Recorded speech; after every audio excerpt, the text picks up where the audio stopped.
Hello, hello, hello, everyone. So we hope you all are doing great and well. Thank you so much for joining us today for our ancestors' voices. We hope that you all are doing as best that you can be spiritually, mentally, physically, ideologically, in every aspect of any struggles that you are facing under capitalism. We hope that you are navigating those challenges as best you can with the support of loved ones, comrades, colleagues, organizers, fellow organizers, anyone who you feel you can, be able to be vulnerable with as we deal with the challenges and struggles of capitalism. We hope that you have that with you as you navigate through these difficult times. And we are thankful that you are here with us today, especially because there are several other things that you could be choosing to do with your time at this time. And so we're truly thankful. The All African People's Revolutionary Party is very humbled and grateful to do this broadcast every weekend because we understand that this is one of the steps that we need to take if we are to achieve one unified socialist Africa. That is our mission and our goal with our organization. And because we believe that Africa should be one unified socialist continent, that means we also understand that that means that we need our land back. And so then that also means that we know that indigenous people need their land back. And that means that we know that Palestinian people need their land back. Anyone who is faced with the deficit of being colonized, Irish people, Asian descent people, name anyone who suffered from that. We, with the All African People's Revolutionary Party, we understand that each and every one of us who has been displaced, kidnapped, or removed from their land deserves to have it back. And we're talking in more detail about just what the benefits are of having one's land. But we say that today because we want to continue to acknowledge that if you are anywhere from the very, very top grounds of Canada all the way down to Chile, then we acknowledge that this is still the indigenous people's land. That means if you fall anywhere in that and you are located, again, in the very, very top parts of Canada, any provinces in Canada, very down, very much down to South America and Chile, this is indigenous people's land. And so we have to start this African broadcast by acknowledging our indigenous comrades. And a lot of us still don't understand why that is. And we're happy to tell you that is the case because we understand that the indigenous people struggle. Not only do we support it, and we are very much in efforts of them getting what they need to get back so their land can be theirs, but we also are in support of it because we understand what that feels like. The difference is their land was taken from them, whereas we were taken from our land, right? But there's still that connection that draws there. And so, yes, we're very happy to acknowledge the indigenous people at our broadcasts because we have been to some indigenous people events and we understand that they are also acknowledging some of the struggles of African people at their events. And if you are in an organization that's working for justice, then you will start to understand that as you're going to the events that that organization is hosting, you're starting to learn more about the camaraderie. You're starting to learn more about the solidarity. You're starting to learn more about how we are unified and we are one and we are together because no struggle has been obsolete without the oppression of another group of people. That has been a consistent trend that we have seen around the world. And so, again, we acknowledge our Indigenous comrades today. We give honor and we thank them for allowing us to be in their space. And we hope that we will continue to acknowledge them even as the days progress and even into the new year, continuing to remember that this is their land, continuing to remember that they deserve to have their land back, and continuing to have as many conversations as possible with as many people as possible, helping other people understand this is not their land if they do not identify as indigenous. And so just helping to have those kind of conversations, I think is really going to help us get clear about what's happening here because there are a lot of people who are confused. And so we like to use our platform to try to address some of that confusion specifically within our own community of people. And so I will start off by saying, my name is not Ajamu. My name is Shukura. I am using Comrade Ajamu's Zoom account so that we can still be consistent and bring you all this seminar without any excuses, no matter what is going on. As our comrade Ajamu has mentioned, he is unable to join us today, but we are hoping that he is in good hands with the ancestors and the universe, and that all is well with him as he is continuing on his journey of organizing and working with us in the next week's broadcast. So he will be back with us next week. But we're thinking of him, we're lifting him up, honoring him, and anyone else who is in need of lifting right now. And so, because of that, I am grateful to hold this space tonight because I've been a member with the All African People's Revolutionary Party. Going on February of 2024 will be 3 years that I've been in work study. But I grew up as a child in the Young Pioneers Institute, also known as YPI, which is a sub organization, or really a subcommittee, if you will, within the All African People's Revolutionary Party. And so much of the rhetoric that you hear us talking about weekly, I heard it every day as a child. My parents raised me to be very familiar with it and to accept it as a part of my life. And I think that has a great influence on me making the decision as an adult to be a part of this organization. And so we are humbled to bring our ancestors' voices to you today, as it is sponsored by the All African People's Revolutionary Party. I keep mentioning the All African People's Revolutionary Party, or the acronym AAPRP.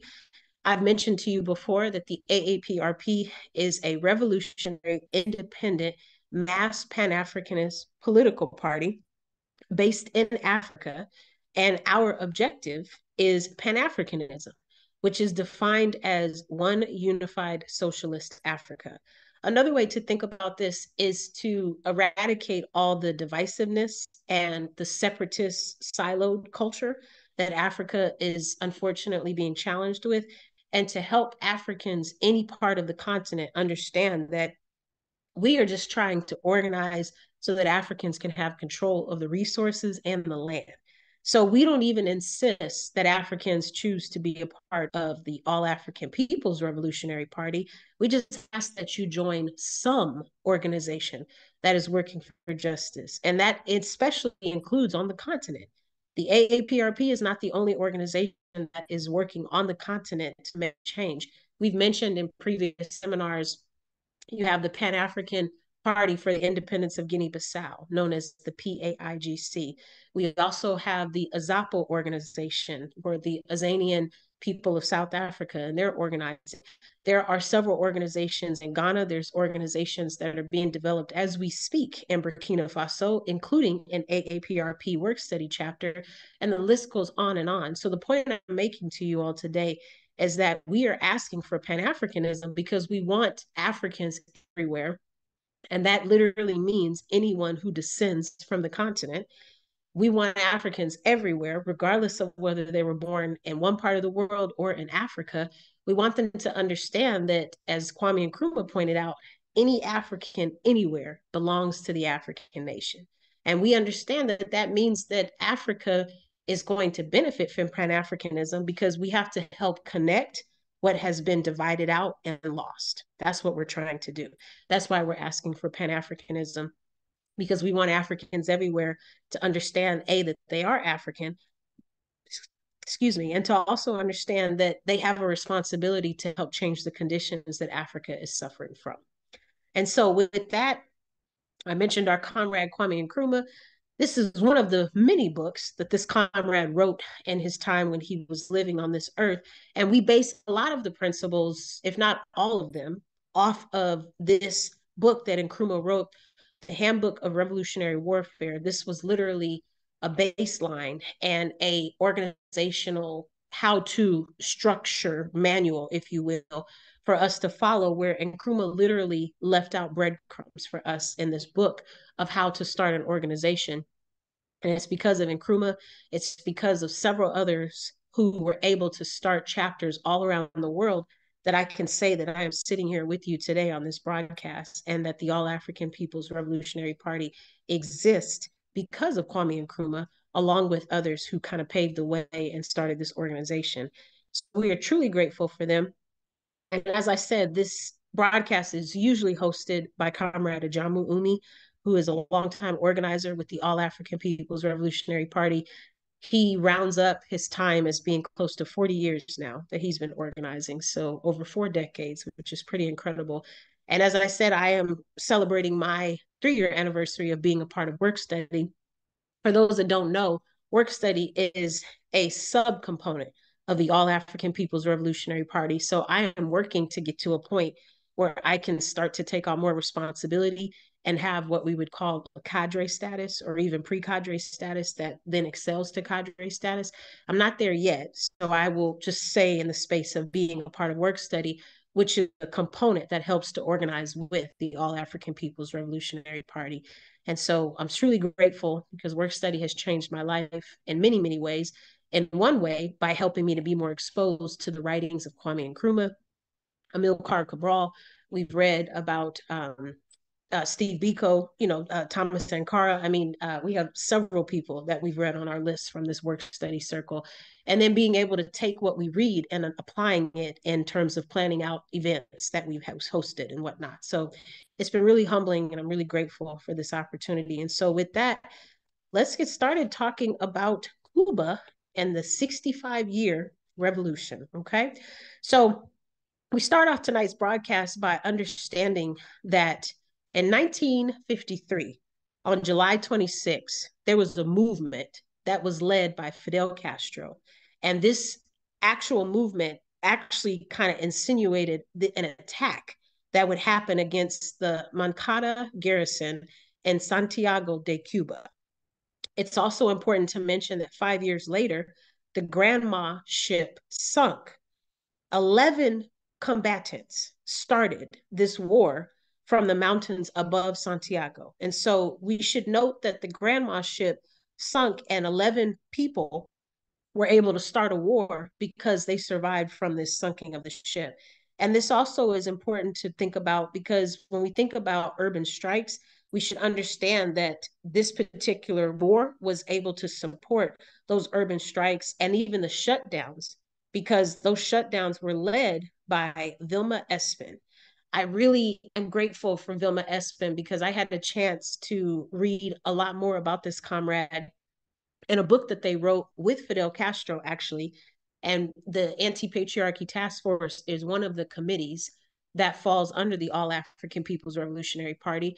And part of what we were trying to do with the Anti-Patriarchy Task Force when I was more active and more strongly involved was we wanted to update and renew the work study book lists. And part of that was we wanted to propose new book ideas specifically by authors that were not male or were non-femme, were femme presenting or non-males or even non-binary folks. And we wanted to offer a chance for us to have more reading material that was more versatile, that was more diverse, and that was representing more voices that had not currently been heard by that older list that we were following. Vilma Espin wrote a book with Fidel Castro, and I am happy to say I believe it's on the list now. And so just thinking about how impactful this comrade has been really instrumental because when we think about Vilma Espin, this comrade did so much to make sure that Cuba was in a position where it was continuing to have the power that it had. And also, she understood that we needed to take back the threats that were coming in with Cuba, especially because of the war that was happening. And so these urban strikes and shutdowns, they were organized by Vilma Espin, who created this network along with many others. And that's how the revolution was overthrown. The US had no choice but to be backed by the Batista regime, which took place in January of 1959. And so we can continue to think about how, when we think about 65 years of Cuba fighting back, this is what we're thinking about. For 65 years, the US has been trying so hard to take over and to destroy what Cuba has done because it is literally not functional and not logical if you think about all the advancements that Cuba has made versus the US. And then you start to look at the resources, you start to look at the materials, you start to look at the populations, and you think to yourself, Well, the US should have been had a cure for syphilis, and they should have been had a cure for HIV if you really think about what's happening. But that is not the case, because the basic difference between the US and Cuba is people actually matter in Cuba. They actually matter. They're significant. Their lives matter. And they understand that their lives matter because they're operating out of a socialist regime, not a regime such as capitalism, where people are not as important as the money that comes in. And so these are some really big differences that we want to lay out, because that's going to help us kind of understand what's taking place when we really think about what's to come in terms of understanding this foundation. So again, on July 26th, 1953, this movement was initiated by Fidel Castro and many others, and that led to the attack that took place in the Moncana garrison, which is in Santiago de Cuba. And then 5 years later, the ship sunk, the Grandma ship sunk, and 11 folks were able to survive. And they started this guerrilla war from the mountains. And so, as I said before, Vilma Espin, along with many others, was able to create a network that kind of continued on what these 11 survivors had already started, so that we could still continue to push against any US threats, any US challenges that were taking place as it moved into January of 1959. Also, I should mention, I am not alone. I am with another living being who is dreaming right now. And so if you hear a little noise in the background, that's what that is. So, anywho, we're going to continue on. All right. So then we can talk, then we can talk about the US sabotage that took place in 1959, right? And so, as I mentioned to you in the previous slide, you had Vilma Espin and others who kind of created this network to push back and to resist the US trying really hard to take over and to destroy everything that Cuba had built, because they understood that in doing that, they wouldn't be able to stop the advancements that were taking place. So they were trying really hard to work on doing that. And sabotage is really the only thing that the US understands, because that's the only way to remain in control, right? And so what happened was there was too much sabotage that took place and to keep track of, but there were three things that stood out. So in 1961, the US military, invaded Playa del Giron, also known as the Bay of Pigs. And in 1962, there was an economic embargo that was put against Cuba. This is still in effect today. We have several solidarity sibling organizations that we are in cahoots with that do weekly seminars, or at least bi-weekly seminars, where they are constantly having actions against the embargo, trying to terminate it, and trying to raise awareness so that other people can understand A, what this embargo is about, and B, why it needs to be terminated and why it should not be existing anymore. The continued efforts to illegally overthrow the Cuban government have taken place, and we can count at least over 600 confirmed attempts of people trying to kill Fidel Castro. I should also mention, going back to the embargo for a second, when we think about the embargo, we should also think about how, again, like this is the point I'm trying to make, or this is the point that we're trying to make. Cuba has not had support, if you can call it that, from the US for several years since 1962, right? So we're going on roughly about, what is that, 61 years, if that, if my math is right, almost 61 years or 60 years or so that Cuba has not had the support. And so when we think about what that really means, to me, that's how miraculous this is. That's how miraculous this really comes to be, because what you're really saying is you haven't had support for over 60 something years, but you still understand the importance of updating your curriculum. So children who are educated under the Cuban education system receive curriculum that is LGBTQ plus friendly and informative. Children in the education system in Cuba are having information being taught to them about patriarchy and about sexism. I already mentioned that they have eradicated the HIV transmission from parent to child, which is miraculous, because the US has such a serious problem with HIV.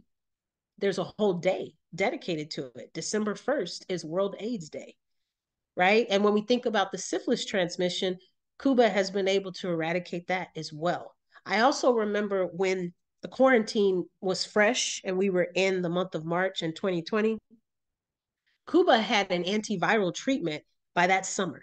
They had something available either by June or July, I think, if not sooner. And Pfizer and Moderna and Johnson and Johnson, they would not have their first viral treatments ready to go until at least about a year and 6 months later, if that. So just when we think about like what's happening, I remember doctors who were being educated in Cuba going to Zimbabwe. I remember them going to Liberia, taking this antiviral treatment with them. I was joining these seminars that I'm telling you about. And so I was able to learn and get more information. They had doctors going all around the world. They had doctors that went to Italy who were educated in Cuba, taking this antiviral treatment. And so, again, like, it's amazing how this embargo has really come back to shoot the US in the foot, because that could have really benefited several people on US soil who unfortunately died because there was no vaccine available and they were too ignorant or too stupid, or they just didn't know enough about Cuba and enough to understand that Cuba actually had an antiviral treatment that could have worked very well to address their sickness and to kind of preserve their lifespan a little bit. And so it's just interesting to me that you have this block where they have not been able to receive materials and things from the US, but they have literally been fine without. And so, like, but on the other hand, the US has set up this embargo and said, we don't want to have anything to do with you, but you still have a syphilis problem. You still have an HIV transmission problem. You still have homophobia that reeks throughout the education system. You have, people who are spitting out anti-critical race theory rhetoric. I mean, you have all these problems when it comes to white supremacy and homophobia and transphobia and xenophobia. And you also have several people that died that didn't need to die from COVID-19 because of an embargo that you set.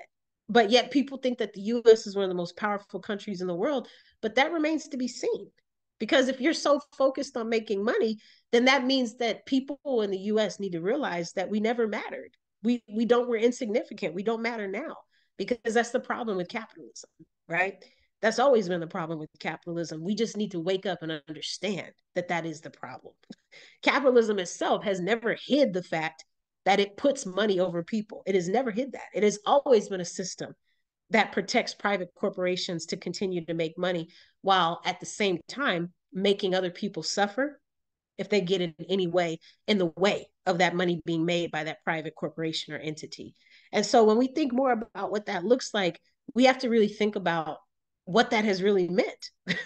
Because really what it comes down to is Cuba is a place that I cannot wait to go visit from a public health standpoint, but also just from a humanitarian standpoint.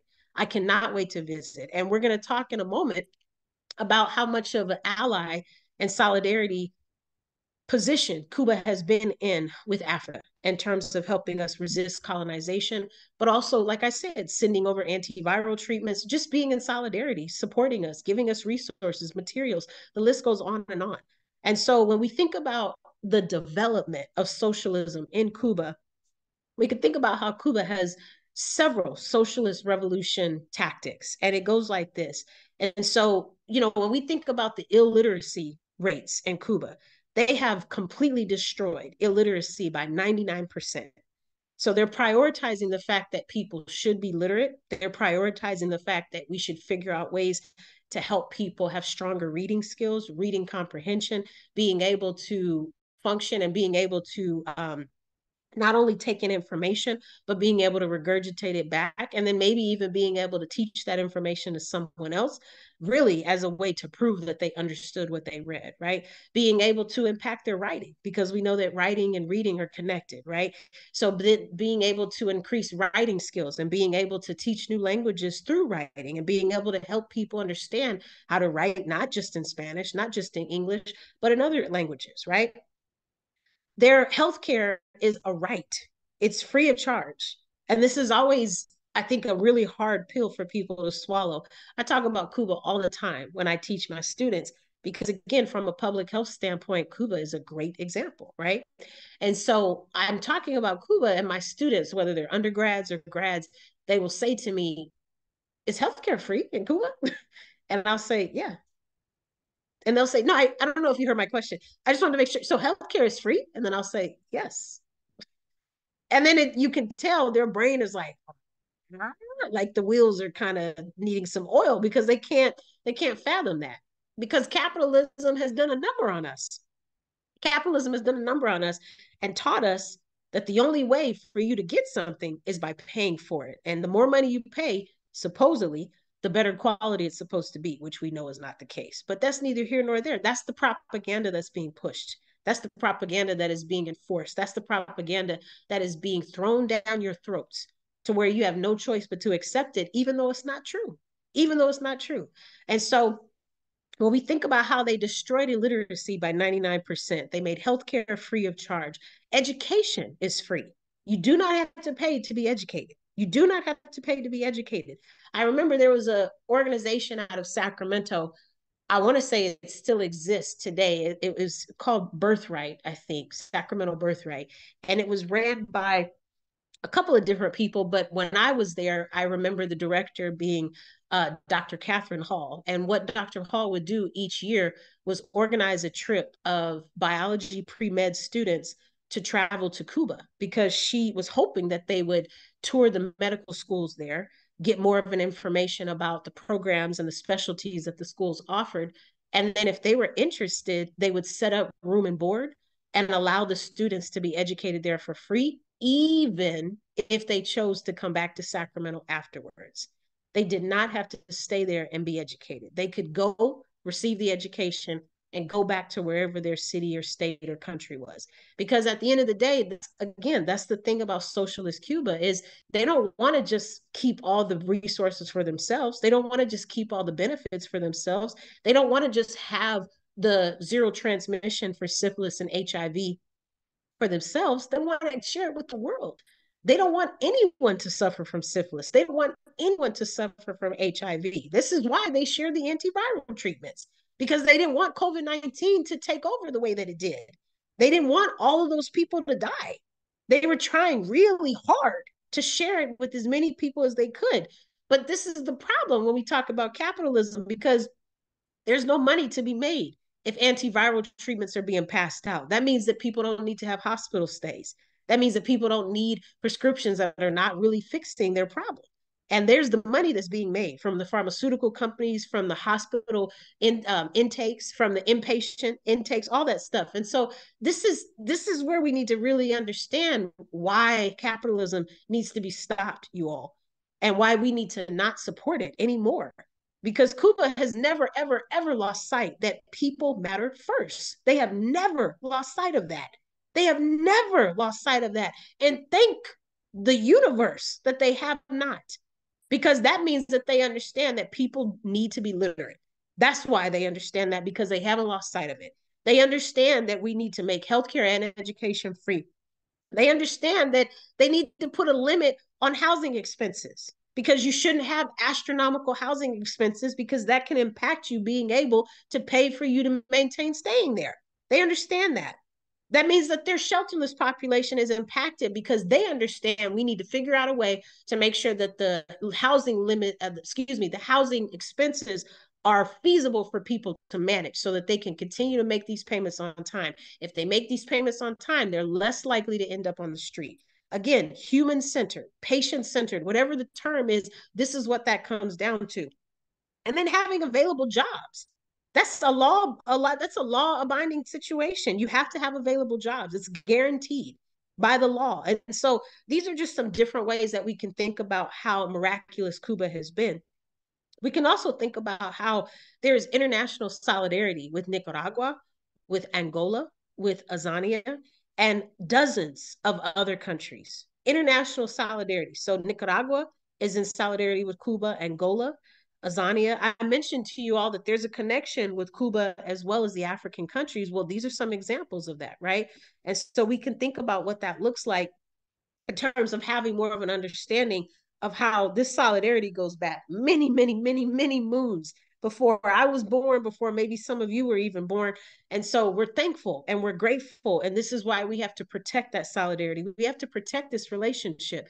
This is why Africans need to increase their political education. Because if you are an African and you don't know how much Cuba has done for you, that's a serious problem and it's a disadvantage. It's a serious problem and it's a disadvantage. I see that I'm freezing up, so I'm trying to slow down here a little bit so it can catch up a little bit. But just thinking about that in more detail, I asked my dad a couple of weeks ago, I said, why has Cuba been such a champion for us as African people? Why have they shown up for us so many times? What is it that they have felt drawn to help us with? And he said it's quite simple. You know, Fidel Castro understood that more than half of the population in Cuba was African. And so they wanted to make it their mission to do everything they could to support the continent and to address colonized countries within the continent that were suffering, to address, you know, lack of education, lack of healthcare, whatever that may look like, and finding other ways to support African people. So this is why they're sending medical doctors from Cuba over to other countries. This is why they're taking antiviral treatments, not just for COVID, but for other diseases that are coming up. They're in the process of working on a treatment, um, a cancer treatment. I'm trying to think of the name. A cancer cure. I just read an article about that the other day from a Cuban doctor who's working on that. And so these are just some different examples of that. But again, they're not just sitting on these resources, they're sharing them with anyone who's interested in receiving them because they understand that no one should have cancer, not just people in Cuba, but no one should have it. And so we just have to really like acknowledge how lucky and fortunate we are, you all, that there are some humane people in the world who, first of all, believe in socialism. And second of all, we have people like Fidel Castro, we have people like Vilma Espin. Not only did they believe in it, but they have made it their life mission to impact people globally all over the world so that none of us have to suffer at the hands of lack of education, at the hands of lack of healthcare, at the hands of being oppressed. We shouldn't have to suffer. As I prepare to move to the next slide, I just want to highlight, this is one of my favorite pictures. I've talked to a couple of comrades about this photo in a previous seminar. So I know this means a lot to other comrades too, but I just love how, you know, you have the African standing there and then you have Ernesto Che Guevara standing there and he's holding this African baby. And I think the photo is so cute because you can tell this baby is very comfortable. He knows that he's literally in good hands. And when we think about Ernesto Che Guevara, we should really like just take a moment to thank this comrade for all the work that they have done for Africa as well. So in case you don't know, we have done seminars on Ernesto Che Guevara already. But in case you haven't seen any of those, I'll just quickly give you a walk down memory lane for some, for others that might be informing you for the first time. But Ernesto Che Guevara, this picture was taken in the Congo in 1964. And so using the code name Tantu, which means two in Swahili, Che and Cuba's efforts in the Congo set the stage for an intense Cuba support for the African liberation. So again, this is a great example of Cuba helping the Congo to resist and to fight colonization that was trying to take place. They were trying to thwart them and overcome the Congo. And this is a great example with the help of Ernesto Che Guevara and others using the code name Tantu, they were able to fight off those issues and to resist so that Cuba could then come in and support the Congo achieving African liberation. And so these are just some examples, as I mentioned to you, not only about how Cuba has continued to show up for us and have our back, but also how you have other comrades of indigenous descent who have shown up and fought for Africa to achieve liberation and to maintain that liberation and independence. That's what the key of this is about. And so if we continue to think about the advancements that socialism has brought socialist Cuba, we can think about how even the World Health Organization, now I try not to give them too much credit because the World Health Organization is a joke, if you ask me. Again, everything is based off of capitalism, but even the World Health Organization, if you see value in them, then you'll know that World Health Organization, calls Cuba's healthcare the on earth, the best on earth, they call it. It is the best, you all. It is ranked number one on earth. Okay? I don't know if you're hearing me right now. I didn't say in a indigenous country. I said on earth. Okay? That means out of all of the places that exist on planet Earth, Cuba's healthcare is the best. That's what WHO has said time and time again. The United Nations calls Cuba's education system one of the best among the world, one of the best among the world. And then the International Monetary Fund calls Cuba's socialist economy the most promising for development, the most promising. And so these are just some different facts that we can think about. And again, how cool is it that Cuba understands that the children who are being educated should be taught about LGBTQ plus identifications. They should be taught about, using proper pronouns, respecting space, respecting what that looks like, asking for consent, but also this piece about talking about patriarchy, having conversations about that, having conversations around sexism. I mean, I think that is incredible. And I think that if more children had the kind of exposure to that, I think it would not only give them the tools that they needed to better navigate the world as adults, but I think there would be less trauma. I also think there would be a lot of more healthy relationships because I think people would not see the need to abuse and to manipulate because they would have had a stronger foundation of understanding how problematic those systems of oppression are. And so just, props to Cuba for understanding, hey, we need to talk to our children about this. We need to talk to them about this as young as they can be so that we can start to have a conversation and a foundation for it and normalize it. Normalize it. That's my favorite part where it's not a big deal. Let's normalize it and just talk about it as if we were talking about going to the grocery store, right? Because it's not a big deal to go to the grocery store. This is just something that people do. And so just having these kind of conversations, I think that really plays a part in it. I still can't get over the free education. I mean, I'm just really, really grateful for these opportunities. And I hope that more and more students listening to the seminar, but even those who have done their own research, I hope they'll consider, if they don't have the funding, maybe they can consider going to Cuba. It might behoove them to do that. And like I said, what I love about Cuba's education system is they don't expect you to stay there once you've graduated. They understand that you might want to go back to your city, town, or country and take back the information you've learned so that you can impact the health there too, which is a beautiful, beautiful, beautiful thing. Because we don't want to just keep all the health for one country in Cuba. We want to spread it everywhere. That's the true definition of public health, right? And so these are just some different ways that we can think about that.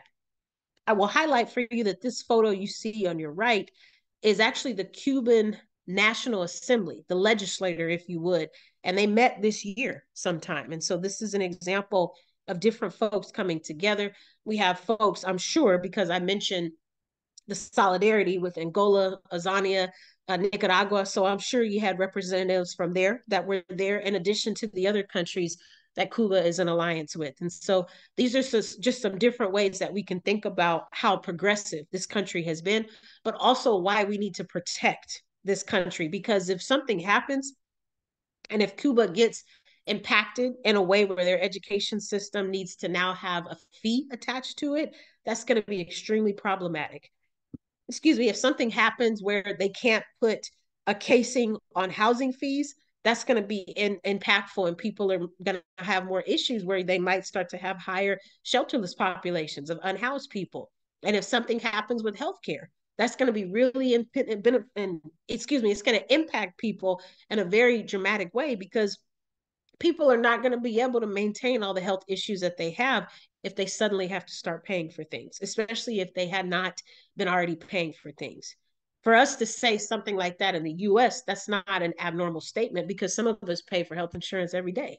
And if you don't pay individually, maybe you get it provided through your employer, but you still have to pay at some point. Maybe it's a premium, maybe it's a deductible, maybe it's something. So to be able to have a world where you live in where you don't have to pay for health insurance, you would not want to start suddenly having to pay because that's the whole purpose of socialism is to put people first and to make sure that the resources are equitably working for everyone. Again, like from a healthcare standpoint, you would want all people to be able to access preventative care, to be able to access, what x-rays or treatment options or, appointments they need so that they can catch things early on. That's where all of that comes into play because the earlier you can catch it, the earlier it can be detected. If it can be detected early, then that means you don't have to worry about it progressing. If it progresses, then you're probably going to have to spend some money because now it's a lot larger of a problem for you to deal with. And so again, I feel a personal investment to want to protect Cuba as much as possible because I want to see a world where we can get free healthcare for everyone. I want to see a world where we can get free education for everyone. And if not in the whole world, we can at least start with Africa. We can at least start with Africa. As an African person, I can at least take responsibility for that and say that I would like very much to see that as a Pan-Africanist frame of one unified socialist Africa, providing free healthcare, providing free education, providing a housing cap so that people don't have to worry about the fees of their housing going up too high, and also for providing opportunities where jobs need to be provided by law. I mean, how cool is that? You don't have to worry about job insecurity. I mean, that's such a beautiful thing to be able to have that kind of comfort and stability. And for a lot of us, we know nothing about that because unemployment has been kind of a roving wave that people have been experiencing, especially if they live in the US. So these are just some things to think about in terms of how we can really learn a lot from Cuba, but more than that, we can learn a lot from the beauty of socialism. That's really what I think we're trying to get to today, is helping more of us understand that socialism is not the enemy. And we've talked before about how, we've done seminars on socialism. We've done seminars on why we want to have a one unified socialist Africa. We've done seminars on Cuba before and their socialism techniques. So we're not going to go into detail about that today, but I will say, if you still have hesitancies of, not trusting socialism, or maybe you've been taught that it's a bad thing or whatever that looks like, you should really unpack why that is. Because 9 times out of 10, that's not you having those beliefs. That's propaganda and capitalist media telling you what to think. That's what that is. Because if you really think about socialism, you can name some drawbacks. Sure, everything has drawbacks. In the All African People's Revolutionary Party, we learn that everything is dialectical, which means there are pluses and minuses to everything. So, sure, socialism has some drawbacks, but I guarantee you capitalism has more. I guarantee you it does. And I guarantee you that socialism has more benefits than capitalism does. Just like capitalism has more drawbacks than socialism does, I guarantee you socialism has more benefits than capitalism does. Because again, you're putting people first. You're existing in a world where we can give equitable respect to each human being, along with the responsibility and the expectation that everyone needs to contribute something so that we can manage the economic and the emotional and the educational flow of our environment together, because we're all bringing something to the table, quite literally, whether it is working as a sanitation worker, or whether it's working as a barber. Maybe it's working as a dog groomer. I don't have the skills to cut someone's hair, nor do I have the skills to cut an animal's fur. But if you have the skills to do that, then we expect you to bring those skills to this space so that we can continue to manage and navigate this world without being overturned by a colonized country that wants to take over. This is what that looks like. If Cuba were to become a colonized country, they would not be in a position to offer free education. They would not be in a position to offer free healthcare. So again, these 65 years plus, that's because we've been trying to protect the sanctity of what Cuba has offered, not just Cubans, but the world. So it is every single one of our responsibilities to protect Cuba, to show up for Cuba. This is why you should have conversations about socialism. This is why you should have conversations about socialist Cuba, specifically with people who are ignorant and they know nothing. This is why. Because the propaganda in the media is teaching them that this is a horrible place and you should never want to go there because people are enslaved and they're forced to do blah, blah, blah, when really that's not the reality. This is where that comes from. I also love talking to students about socialist Cuba because I ask them, if you think about the layers, if you will, the levels, the hierarchies, if you will, you think about the different stages. And so we move from capitalism to socialism with the intent to end with communism. And a lot of people don't understand communism has yet to happen. So it's always amazing to me when people say communism doesn't work. And then I say, how do you know? Because we've never seen it. And then they say, well, how do you know we haven't seen it? To which I would reply, because I have read several books about communism by Kwame Nkrumah, under work study with the All African People's Revolutionary Party. So my political education is higher, and I can now have a conversation about it because I understand it very well. So then I would respond and say, well, communism is a system where there is no class divide. So if your class is a different class than my class, meaning you're in a higher bracket because you make more money, maybe you're a medical doctor and maybe I am a hairstylist. Well, obviously, a medical doctor is probably going to make more money than a hairstylist, right? So even at my highest day where I had 18 people in my chair, you would still make more money than me. And so when we think about it, that means that the more money you make, more value is assigned to that, which is why people who are doctors, when they tell people I'm a doctor, people go, oh, because there's a higher class associated with it. There's a higher value associated with it. There's a higher social capital and social acceptance affiliated with you saying, I'm a doctor versus you saying I'm a hairstylist. There's a higher class to it. It's very different. So in communism, there's no class division, none whatsoever, none whatsoever. Which means we don't care if you make more money than the other person because those kind of divisions don't exist anymore. There's some type of medium, if you will, where we understand that medical doctors are just as important as hairstylists because not everybody wants to do their hair, and some people enjoy paying someone to do their own hair. So this is where we start to have these conversations where we're seeing the value in what each of us brings, and we're asking people to contribute based on their skill sets, but also based on the fact that if you're good at this skill and I'm not good at it, but I need you to provide this skill, then I'm in a position where I can still benefit because you're providing it. If you have a dog that needs to be groomed and you don't know how to shave your dog, then you're going to be grateful that somebody else says, yeah, I have 15 years of experience grooming dogs. Thankfully, you're in a position where you can take your dog to be groomed by them, right? And so communism has never happened because unfortunately, in every single system that we have discussed, including socialism, class divide still exists. Now, with socialism, it's starting to exist a little bit less because, as I said, socialism is one step before communism.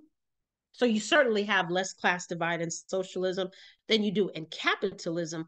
But the point remains that we're still trying to help people understand that part of eradicating class divide is changing the ideology around how we assign value to people based on how much money they make. That's what this boils down to. And so when we think about that in more context, we can understand quite clearly how important that is and why we should try to reach a communist society one day. We should try to reach that. That would be really beneficial for us if we did. It would impact a lot of us in a different way, and it would allow us to stop looking at one another as dollar signs and to actually start looking at each other as human beings who have contributing factors, who are existing because they matter, and we exist because we matter, excuse me, and allowing us to really start to think about what respect looks like from a very different lens. That's what that boils down to. So as I prepare to close, the last slide before I get to the concluding slide is really kind of discussing how imperialism and capitalism are continuing to work to terminate the successes that Cuba has completed. And so again, like we all have a responsibility to protect all the work that Cuba has done, all the work that they are doing, all the work that they will do, because their work benefits you and me. Trust and believe that. Trust and believe that. And so when we think about why imperialism won't stop, we can think about how as early as the 1950s to today, the US continues to destroy the Cuban Revolution. Like I said, that's bad business for the US to charge for healthcare and to charge for education. Meanwhile, American students can go to Cuba and get free education. That's bad business. That's bad business. And when you think about competing, when you think about businesses who are competing, the US is in competition with Cuba because they don't offer free education in the same realm that they do. They might offer, financial aid or some things like that, but certainly not at the level and caliber that Cuba is. If that were the case, there would be more students choosing to achieve education in the US.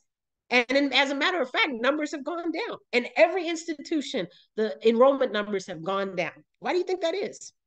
because tuition is too freaking expensive. That's why. Tuition is too freaking expensive. I'm taking one unit right now, one unit, you all, just one unit for my dissertation, and it's $758. One unit, not 15, not three. One unit is $758. That's a lot of money. So yes, I do have financial aid because I don't have $758 twice a year in fall and in spring semester. And a lot of people don't have those options. And so, like I'm saying, the US is in serious trouble because more and more students are going to start to learn how beneficial Cuba is for them. And they're going to start traveling other places to get educated. When I was first looking at graduate programs, I was definitely thinking of leaving the US. That was automatically the first thing I was going to do because I wanted to have a different experience. And so more people are going to start to take a page out of that book because tuition is still rising and we can't afford to go to school the way we used to. It's just not the same. And so, like I said, the US is trying to tear down the Cuban Revolution because it's bad business and it makes them look bad. They're also trying to do this because they don't want people to have a desire in the US of seeing how beneficial socialism has been. They don't want that. They want you to instead to think about how capitalism can still be more beneficial to you. So they're giving you propaganda to teach you that capitalism is not a bad system. They're giving you propaganda to teach you that socialism is a bad system and that communism is a bad system. But if you really increase your political education, because hopefully you are joining an organization that's working for justice as one of your New Year's resolutions, or maybe it's just a goal that you have, or maybe you've already joined an organization that is working for justice, then you're in a better position where you can see for yourself because hopefully your organization that's working for justice has some type of political education element where you can start to read about different ancestors and comrades who have written about why we need to increase our ideologies. They have written about why we need to be more educated because we don't know what we don't know. And we live in a world where good information is hidden and lies and mistruths are provided to you 24/7, 365, right? So we have to think about ways to navigate and manage ourselves through the lies and the mistruths to find the truth that is hidden. That's what that looks like for us. And so the US doesn't want you to see how beneficial socialism can be. They don't want you to see how beneficial socialist development can be. And that means that that would really be the key if we really understood, if all of us, I should say, really understood how beneficial socialism development was, then that would be the key in us understanding how it would solve thousands of problems that millions of people in the US and in other parts of the world are suffering from every day. As I just pointed out, if we had a chance to have free healthcare in the US, that would be astronomically a good thing for so many people because they're already struggling to make ends meet. They also can't afford their medical bills. I personally was thinking about canceling my insurance with the Affordable Care Act because they want me to pay $500 a month. A month. And I'm seriously contemplating, can you afford that? I don't think you can. But I also need health insurance. And my institution does not provide health insurance for graduate students because we're not considered to be full time and we're not considered to be important enough to have health insurance because that's capitalism, right? We're insignificant. We don't matter. I don't make enough money where the institution thinks that I deserve health insurance. And when I worked as a graduate teaching assistant, I was working enough hours where I definitely earned it, but they didn't see that I qualified. So that's one of the things that grad students have been fighting for is to get health insurance for free. And that's going to be an uphill battle for us because Tennessee is not a state where it values those kind of things. And so when we think more about what all of this looks like in the grand scheme of things, we have to understand why we need to protect Cuba. We need to protect the revolution. We need to protect the accomplishments that they have made. We need to protect the people who are leaving Cuba every day and traveling around the world trying to impact people from an educational standpoint, from a healthcare standpoint, impacting people every day with the information that they have taken from Cuba and sharing that information.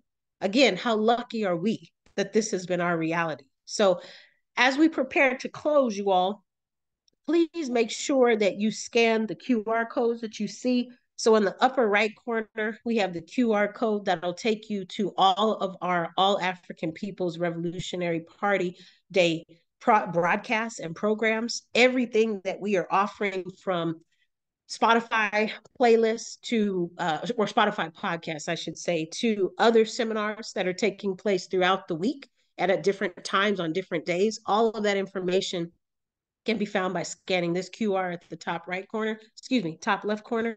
And then we also have our Comrade Hood Communist Organization. They have their Telegram information that is on that QR that you can find. And then, of course, Comrade Ajamu, his website, www.abetterworld.me. His website can be found as well with that QR code. I want to remind anyone who is African. So again, Nkrumah says any African belongs to the African nation. So if you descend from Africa, I don't care if you were born in Sacramento, Memphis, Miami. I don't care if you were born in Waterloo, Canada. I don't care if you were born in British Columbia. I don't care if you were born in Haiti. I don't care if you were born in Japan.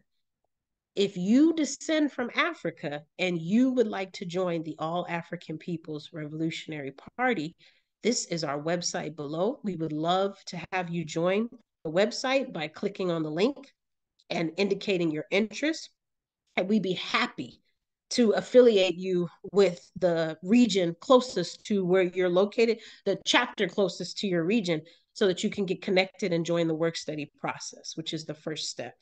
I also want to remind folks that if you are not African, we still would encourage you to join an organization that is working for justice, or you can reach out to us if you need some ideas on organizations that you think might better align with your background because you don't identify as African. I also want to share that my work study circle last week got an email from one of our comrades who said that they were not in a position to continue with work study at this time.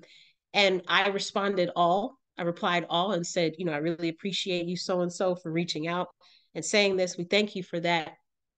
We understand that the All African People's Revolutionary Party may not be what's best for you right now. And we do hope that when your situation changes, that you can rejoin us. And then I said, comma, we also want you to still join some organization that is working for justice. And I would share that with you all tonight here, or today, or tomorrow, whichever time it is for you where you're viewing this. Even if you decide that the All African People's Revolutionary Party is not the organization for you, that is okay. We still expect you to join some organization that is working for justice.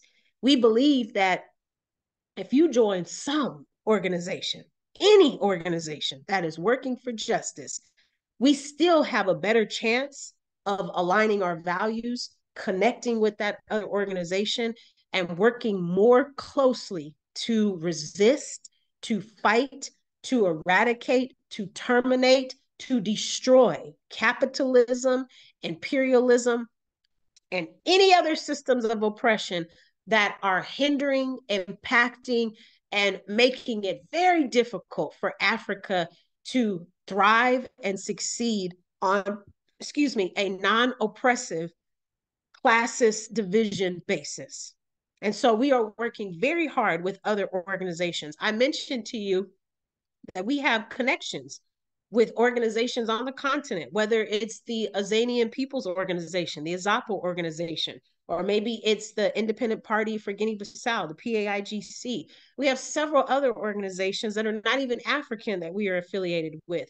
The American Indian Movement, the Palestinian Liberation Organization, students, Palestinian students, Justice for Palestine, all these different organizations that we are working with constantly navigation with Gabriella, the Filipinx organization. I mean, the list goes on and on. So even if you're not African and you need some suggestions of organizations that you could potentially join, reach out to us. You can reach out to abetterworld.me and we'd be happy to get you that information.